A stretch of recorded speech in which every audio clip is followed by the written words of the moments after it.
Hello friends, my name is JJ, and today we are going to talk about Erin O'Toole. Erin O'Toole was recently elected head of the Canadian Conservative Party, and he's gonna run to be Prime Minister someday. You know, I've been thinking about my videos recently, and I realized it is getting pretty boring when I'm just sitting here week after week, prattling on and on about something or other. So for this week's video, I decided to mix things up a bit with a fresh, gimmicky idea. Don't worry, you will still learn all about Erin O'Toole. So I'm very interested in Canada-US relations, and it is often said that political knowledge is one of the great imbalances in this relationship, which is to say Canadians know so much about US politics, or at least think they know so much, but Americans don't know anything about Canadian politics. But I have also thought that this can also be an underrated advantage for Americans, since I think it gives Americans the capacity to learn about Canadian politics in a more objective and clear-eyed sort of way. So I decided to try a little experiment. I wanted to try to force an American who knows nothing about Canadian politics to do a report for me on Erin O'Toole. Erin O'Toole, after all, I think is a good example of a person who an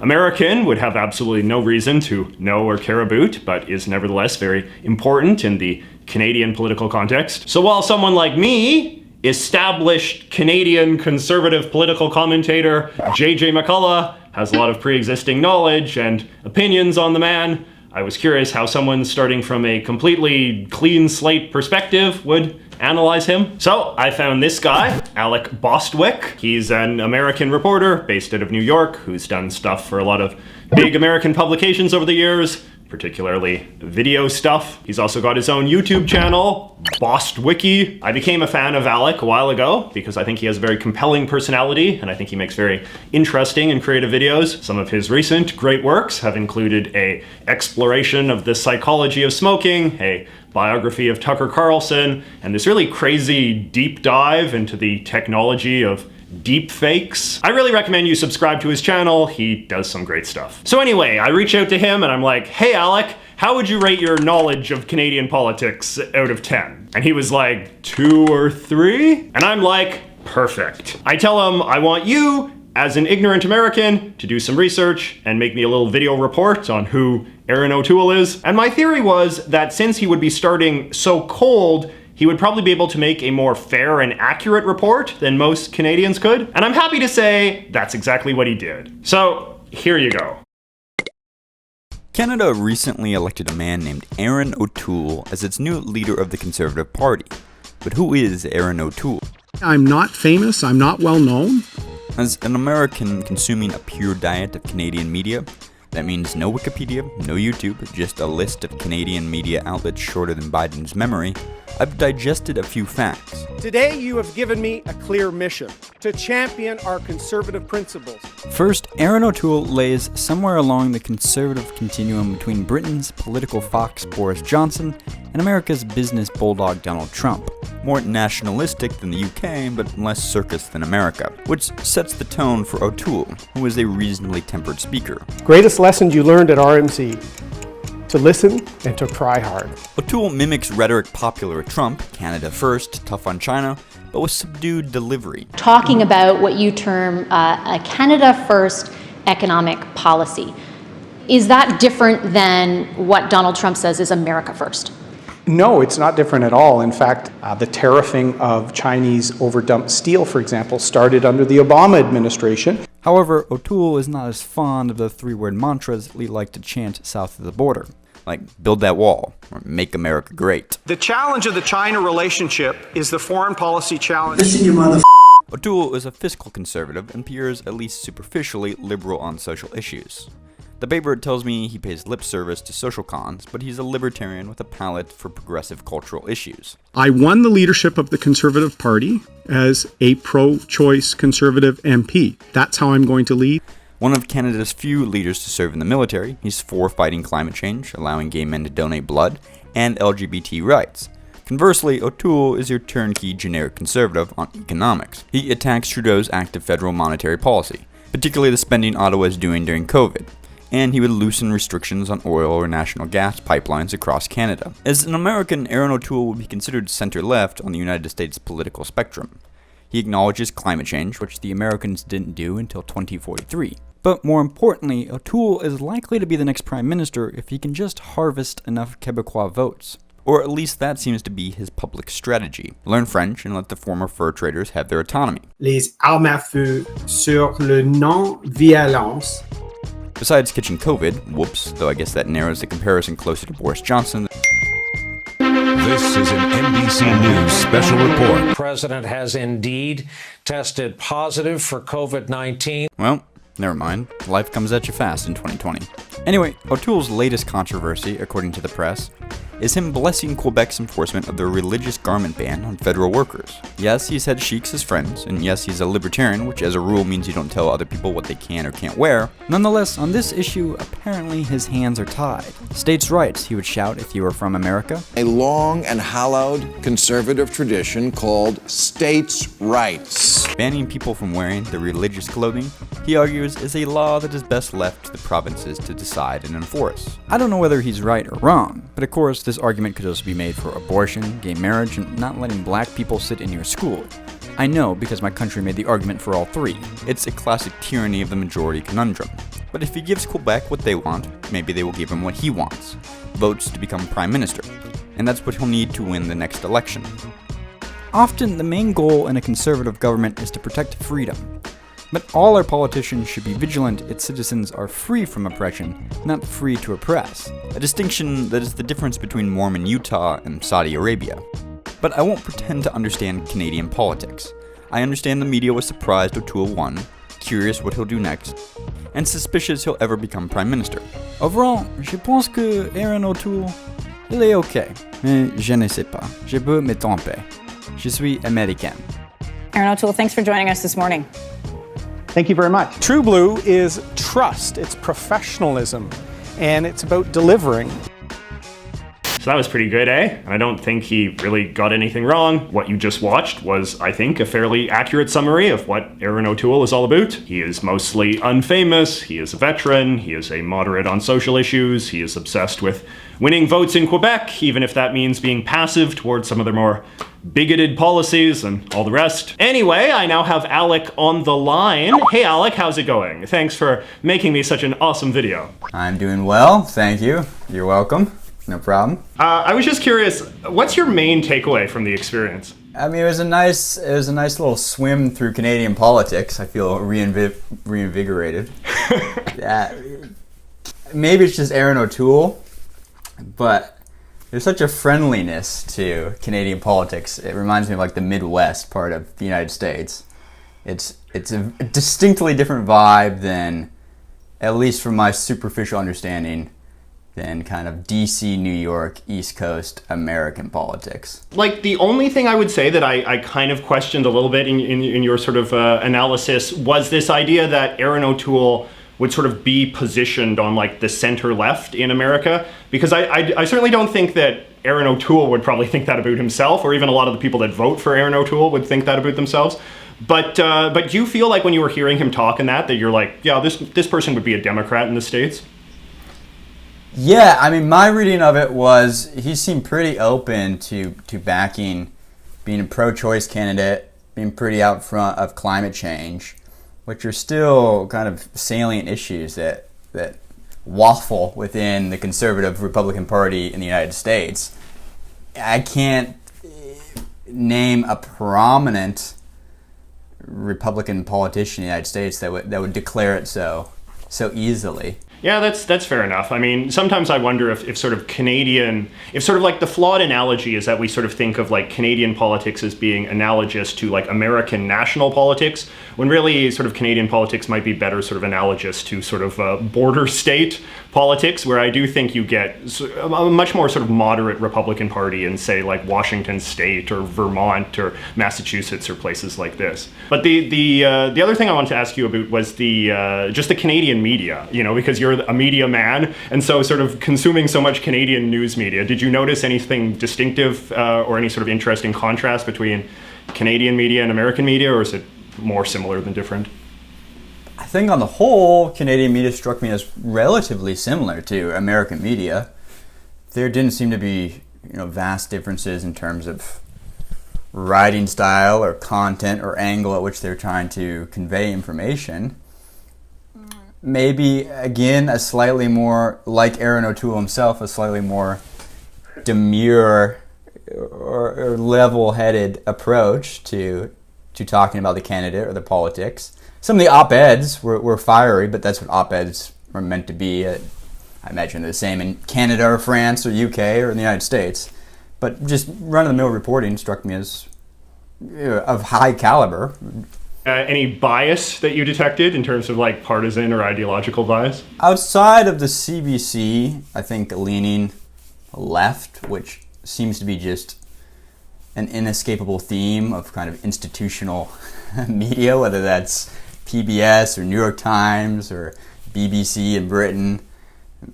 There seems to be some sort of movement, to the left. I think that's, again, you could fill me in, it's more to do with a self-selection bias, right? So the people that go work at CBC just individually lean slightly left, and as a collective that then just shifts the perspective slightly left.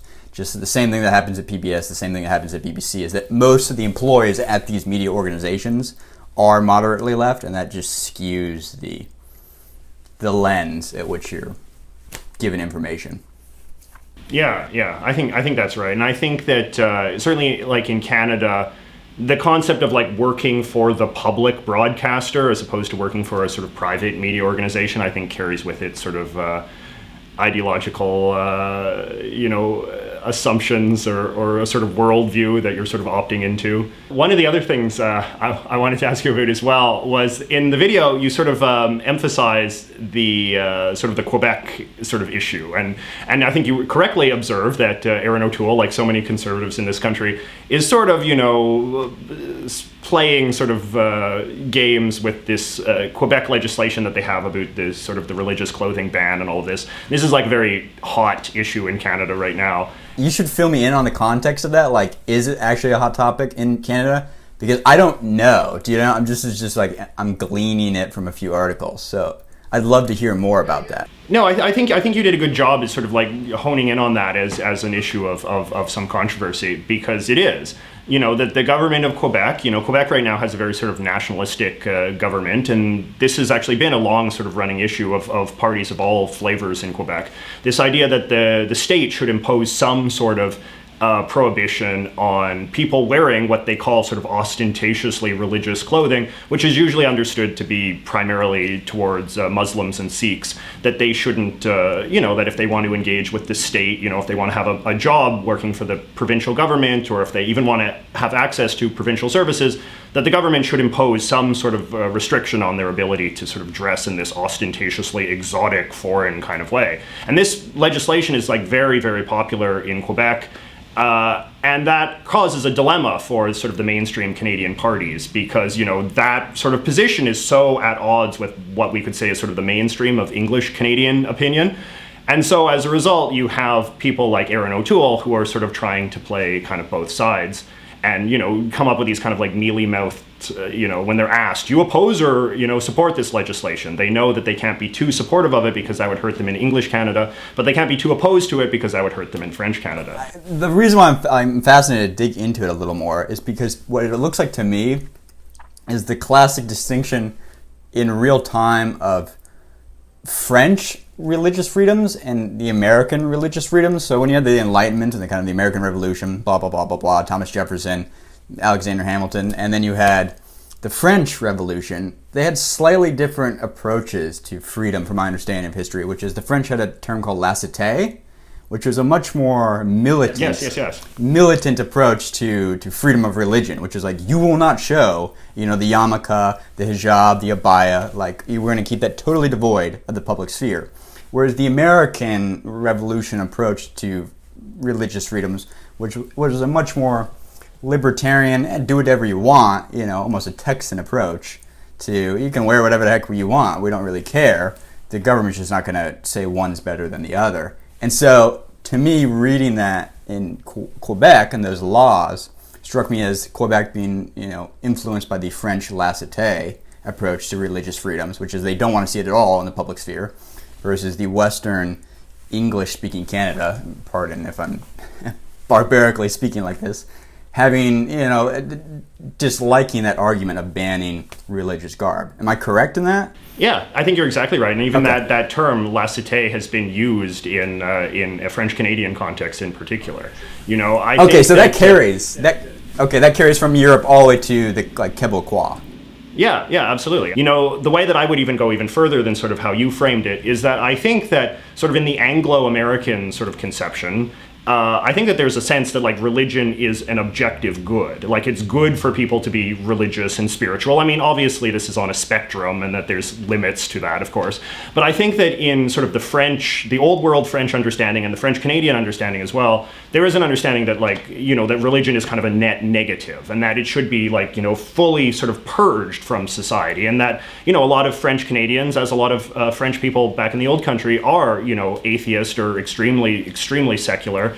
And that's not considered a taboo the way it would be in Anglo-American society to be an atheist or to be extremely secular and to just flat up say religion's kind of dumb and we shouldn't have it. Right. No, I 100% agree with you, and I think that's an interesting debate or polarizing line that you guys seem to have in Canadian politics that we don't really have in the United States. No, I mean, and I that's something that's very interesting to me, because I think that in some ways, not in some ways, I think in some very obvious ways, Canada is a kind of much more sort of old-fashioned country than the United States, in the sense that, there's still this kind of ruling doctrine in Canada that, the Canadian state is sort of fundamentally this alliance of these two founding nations. And that's a line you hear used in Canada. It's a country that's built in the form of an alliance between the English Canadians and the French Canadians. That these are the two sort of cultural cornerstones of the Canadian nation state. Whereas in America, you have this kind of melting pot idea, this idea of, sort of constitutional civic liberalism, and then that's the kind of founding doctrine of the US. You don't have a sense that the United States is primarily defined by certain ethno-cultural groups that should forever sort of dictate the shape and culture of the state. And I think that the fact that Canada does have that doctrine is what makes sort of things like what's going on in Quebec right now with these religious symbol prohibitions just that much harder to kind of to just kind of dismiss in the way that I think could be very easily dismissed if someone brought up these kind of ideas in an American context. Because, in America, we're all equal in that we sort of play under these sort of one-size-fits-all rules of the American Constitution, as opposed to having a vested interest in sort of maintaining certain cultural characteristics of the country, if that makes sense. How does Erin O'Toole fit in historically then with how conservative leaders have played or not played to the Quebec vote?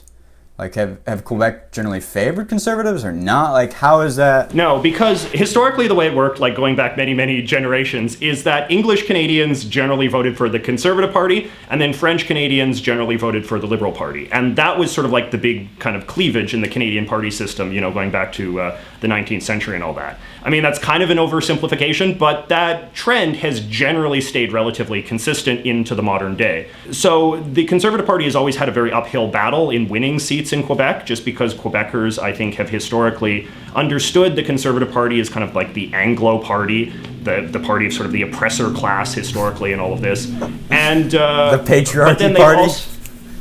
Well, yeah, and I mean, it sort of morphed over time, in the old days of Canada, there was a big, religious cleavage as well that's not very present in Canadian society now. Okay. Where, Quebecers used to be, very Catholic, and then English Canadians were very Protestant, and so, that was a big divide as well.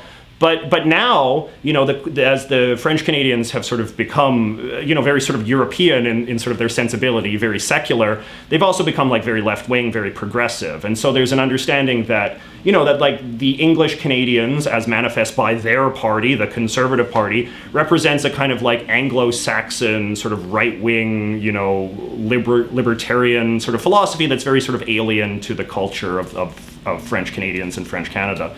And so it's never been super obvious how how the Conservatives can sort of make a compelling pitch to the French Canadians and to the Quebecers. Although I think that you actually, in your video, you hit on something that I think is very true, which is that they will sort of lapse into what sort of you analogize as being like the states' rights argument, right? Which is a very sort of right-wing argument in America, and it can be a very right-wing argument in Canada as well, where you just kind of say like, you know, Quebecers can sort of do their own thing. I'm committed to the principle of states' rights, or what we would call sort of like a provincial autonomy, and therefore I'm not going to meddle too much. I'm curious, how is Erin O'Toole viewed from your perspective of Canadian media and or the Canadian public? Because he seems brand new.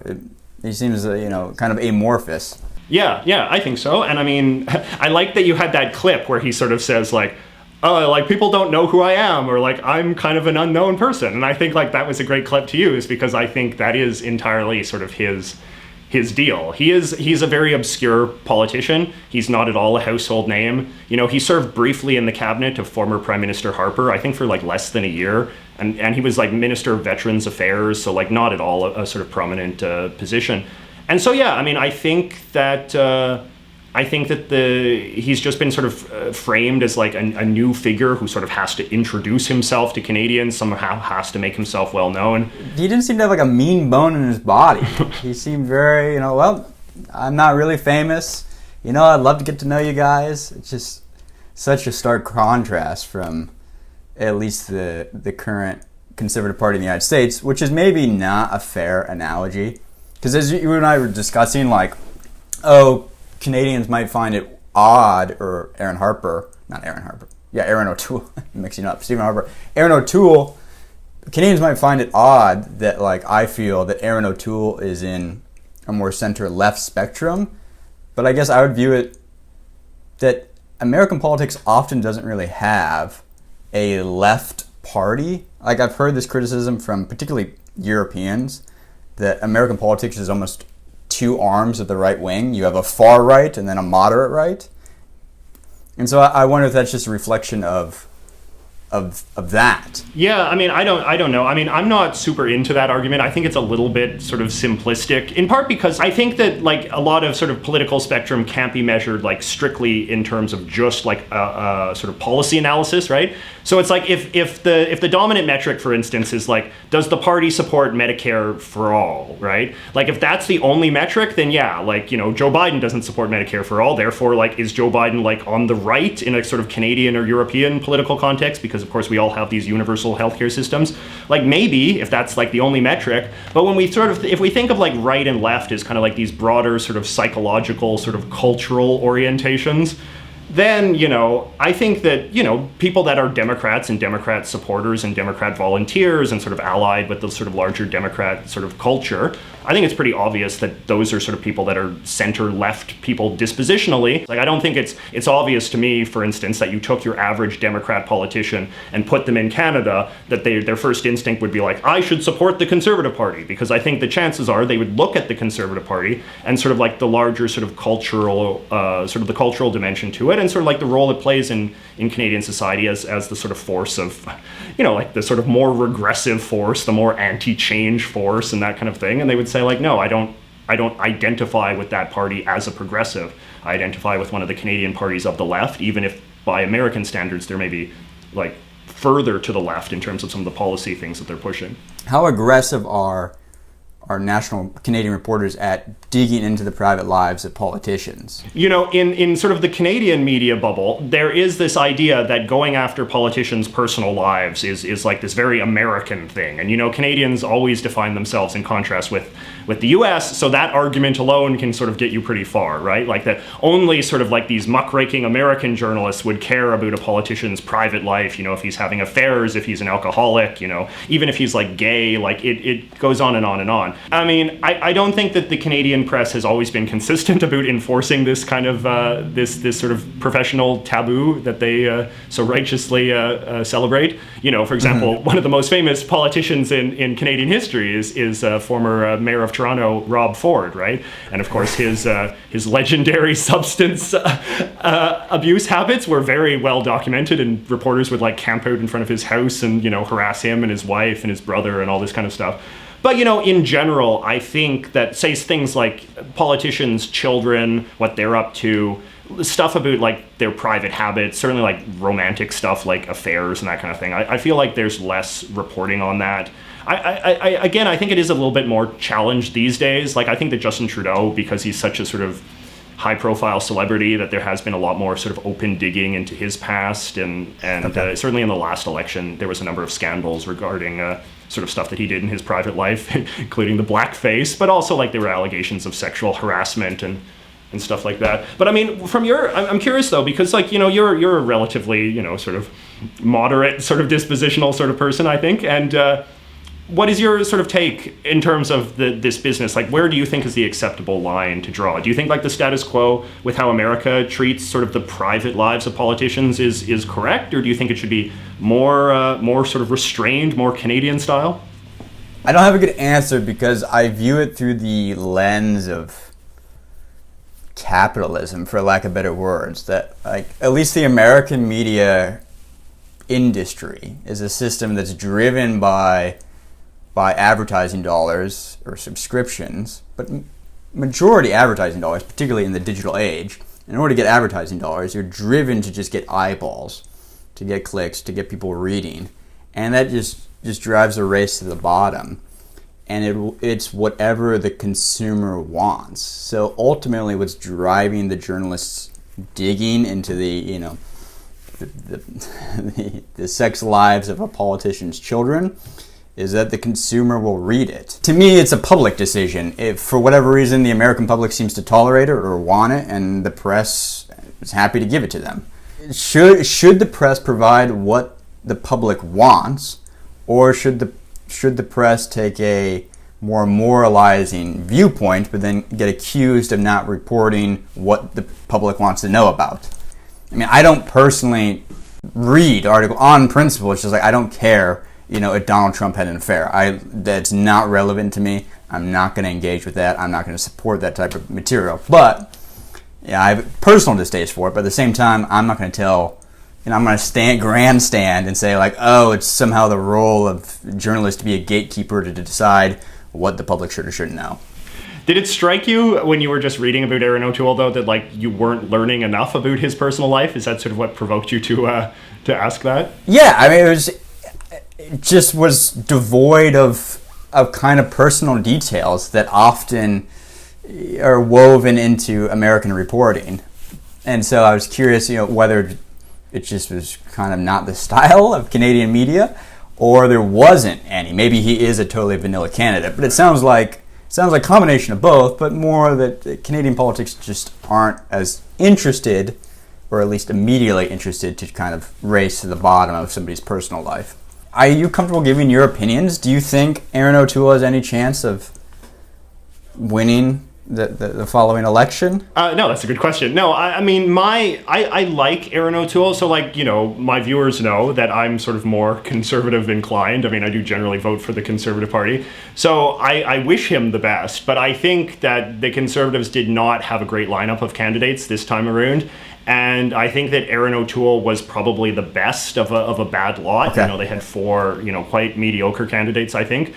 And so he was the one that I wanted to win, and I'm glad that he won. But, I'm under no illusions that, he's not, that I think that just he's not necessarily a dynamic or interesting enough of a leader to really present the sort of challenge that I think Justin Trudeau needs. As much as, like you were saying earlier, like, Erin O'Toole sort of conforms to a kind of stereotype of sort of Canadian niceness and sort of Canadian moderation and that kind of thing, I think that Canadians are not that different than Americans in the sense that they sort of want a dynamic contest between the two parties, and that they want a sort of sense of two competing visions and a strong contrast and all of that sort of thing.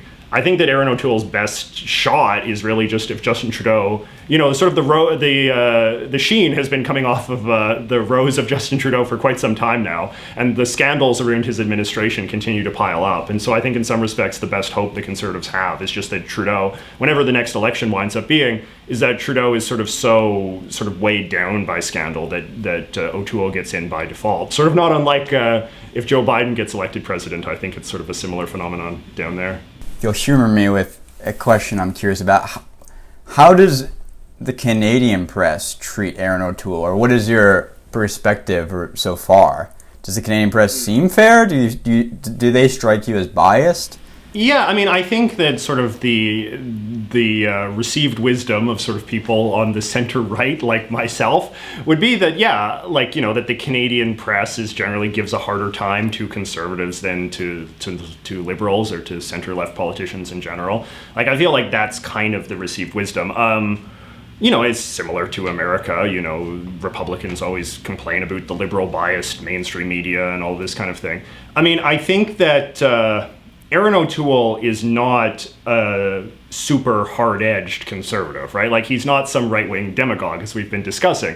So in that sense, like, that's the kind of person that I think the media does not want to see rise to any sort of position of prominence in Canada.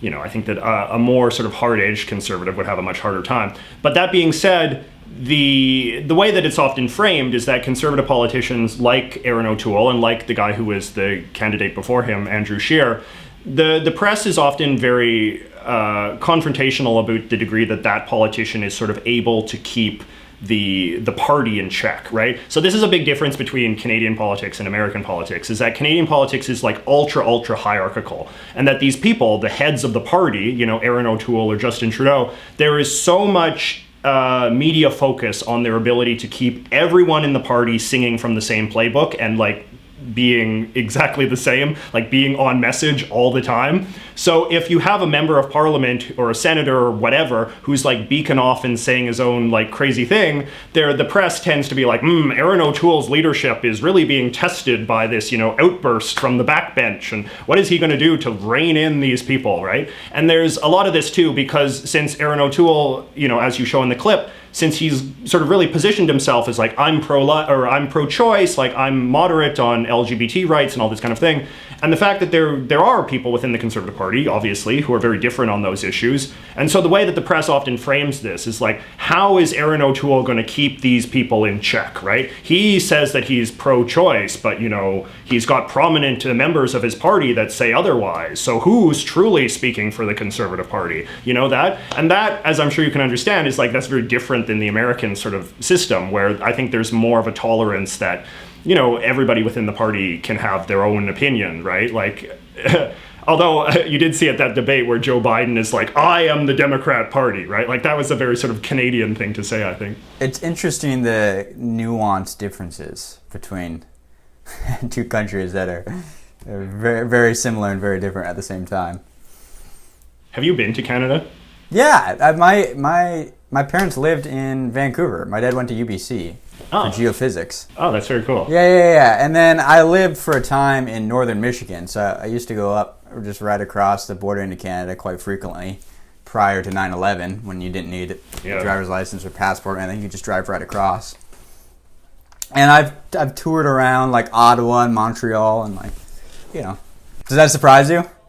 No, I mean, it's cool. I mean, I think that, you know, I mean, a lot of Americans have spent time in Canada, have visited it. It's cool that your father went to UBC. I mean, that's right where I live. So it's, no, it's true. I think Canadians can sometimes be very judgy towards Americans for not knowing more about Canada. But at the same time, I think that Canadians can often have a lack of appreciation for just how familiar a lot of Americans are with Canada. And obviously, Canada is a lot more than just its politics. Canada is more than just knowledge of the Canadian parliamentary system, or, you know, the Canadian media for that matter, and that, you know, it's a country that can be appreciated on so many different levels, and that a lot of Americans have done things like, you know, gone to school in Canada or just visited Canada, or, you know, cross-border trips and all of this kind of thing. So, you know, that's like I said, I enjoyed my little marathon through understanding Canadian politics. It was fascinating, and I found it enjoyably charming and refreshing in that way. Well, you did a great job, Alex, and thanks so much. So I hope you enjoyed this inaugural episode of JJ Makes Something More Gimmicky Than Usual, and let me know what your thoughts are on old man O'Toole, either as a Canadian or an American. Does he seem like a conservative who has what it takes, or just another boring Canadian politician who's not really worth caring about? Let me know in the comments. Do not forget to check out Alec's channel, and I will see you all next week.